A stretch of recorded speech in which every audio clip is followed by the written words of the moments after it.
Reno ini ketemuin Tiara di hutan yang lokasinya memang agak ke atas ya. Nah pas ditemukan, waktu ditemuin sama Arif dan si Reno ini, kondisi Tiara tuh udah memprihatinkan. Dia tuh mohon maaf nih ya, dia dalam keadaan tanpa busana dan lagi ngejilatin itu pembalutnya sampai ketawa cekikian, kesurupan Tiara rupanya, tapi dalam kondisi kayak gitu. Nah belum sempat si Arif itu beraksi, tiba-tiba Tiara pingsan. Tapi udah ketemu nih sama Tiara sama si Reno ya kan, Arif sama Reno. Nah karena khawatir dia kesurupan lagi, Arif cepat-cepat lah ditutupinnya tubuhnya si Tiara pakai sarung yang dia bawa, digedongnya si Tiara langsung, baru balik ke tenda ini. Soal bajunya si Tiara kemana kami nggak tahu sama sekali. Kau jangan mikir macam-macam soalku ya, demi Allah aku nggak apa-apain dia. Ini loh si Reno juga saksinya, kami berdua nengok dia dengan cara kayak gitu. Bajunya kemana kami nggak tahu, kayak gitulah yang kami temukan. Untung aku bawa sarung. Setelah mendengar cerita itu, Meli sama si Devi pun langsung bawa si Tiara masuk ke dalam tenda. Mereka langsung pakein pembalut dan juga pakein baju ke si Tiara. Dan pas sudah kondusif nih ya, nggak lama kemudian Tiara tiba-tiba siuman nih bangun. Cuman masih lemas dia. Dah Meli di situ cuman bilang udah aku istirahat aja, istirahat gitu. Dan nyuruh sih apa ini istirahat.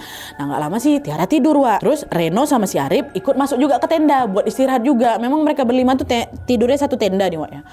Tapi di saat ketiga kawannya ini udah tidur, Meli sama si Devi sepakat nggak mau tidur gara-gara dia khawatir si Tiara bertingkah aneh lagi ya kan. Dah kita nggak usah tidur aja dulu, gitu. Jaga-jaga takut aku gitu. Dan pas lagi mulai ini pun aku sama si Devi ini saling diam aja dia. Tapi kami masih penasaran apa yang sebenarnya terjadi sama si Tiara ini ya kan tadi. Cuman nggak berani ngobrol karena kan masih di situ posisinya kan Belum lagi kami nemu jawabannya, tiba-tiba gangguan kembali muncul Waktu itu mereka berdua, Devi sama si Meli ini dikejutkan dengan suara perempuan lagi besiul dari dalam tenda. Gitu. Dengar itu Meli langsung nyenggol Devi kan. Devi, kok dengar suara siul-siul tuh? Iya aku dengar Siapa yang besiul tuh? Nggak lama suara siulnya makin kencang lagi Dan setelah ditelusuri, yang siul siapa? Tiara. Dia siul sampai posisi gini Nadia. Matanya pejam kan? Kayak gitu. Langsung merinding aku sama si Devi kan. Mepet-mepet kami berdua. Mau aku bangunin si Arif sama si Reno dia. Tapi aku takut kondisinya makin gak enak lagi. Nah kami cuma diam ya udah baca doa. Masih itu bersiul-siul si Tiara tuh. Matanya pejam. Dan untungnya setelah itu baru diam nih Tiara tidur lagi tanpa mengeluarkan suara siulan. Nah karena kejadian Tiara bersiul ini, Meli sama si Devi makin gak bisa tidur lagi ya kan. Terus selang 1 jam setelah kejadian terakhir besiul tadi, ada lagi. Meli sama si Devi dengar ada suara gerasak-gerusuk dari luar tenda, Awalnya mereka pikir itu suara kresek-kresek gegara kena angin aja. Tapi makin lama suaranya makin jelas, seolah-olah suara tuh lagi mendekat ke arah tenda mereka. Dan di tengah ketegangan ini, tiba-tiba ada seseorang yang lagi buka tenda mereka pelan-pelan. Ya Allah.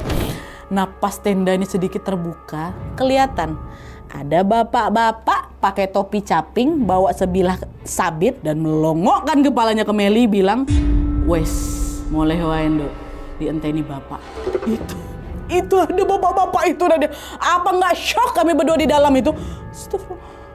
Ya Allah, tiba-tiba buka. Hah, kata dia. Nggak aneh Nadia, cuman bapak-bapak. Tapi tiba-tiba kayak gitu nggak terkejut juga kami. Nah karena takut dia apa-apain juga, Meli cuma ngangguk aja. Oh, Pak, kata dia kayak gitu. Dan setelah Meli ngomong gitu, udah bapak tuh langsung pergi aja. Nah dia ninggalin kami yang masih ketakutan berdua di situ pergi. Di titik ini perasaan aku makin gak karuan katanya saking banyaknya kejadian aneh yang dialami di gunung itu. Macam pengen pulang aku saat itu juga ke rumah. Di situ mereka cuma berdoa, baca-baca, nahan takut sampai akhirnya mereka bisa tertidur sampai pagi berdua. Nah besok paginya mereka bangun pada saat matahari udah mulai tinggi waktu itu. Dan Tiara juga udah kelihatan jauh lebih tenang Dia bisa berdiri, dia bisa ngobrol, bahkan dia juga sempat ketawa-ketawa kecil. Seolah-olah dia nggak ingat apa yang terjadi tadi malam sama dia. Tapi justru karena itu teman-temannya jadi bingung lah kan. Nah akhirnya di situ mereka duduk melingkar nih di depan tenda. Mereka saling pandang dengan raut penuh tanya. Arif akhirnya buka suara di situ. Ra, kok ingat nggak Ra kejadian tadi malam Ra? Tiara ngelirik mereka satu-satu kan. Tadi malam waktu kita sampai tenda kita langsung tidur. Kenapa emangnya? Itu katanya. Meli sama Devi langsung tatap belakang. Hah? Langsung tidur? Gak tahu apa dia tadi malam kita sepanik apa nengok keadaan dia tuh balik tuh. Cuma di situ mereka sadar ini tuh bukan waktunya untuk menekan Tiara dengan pertanyaan.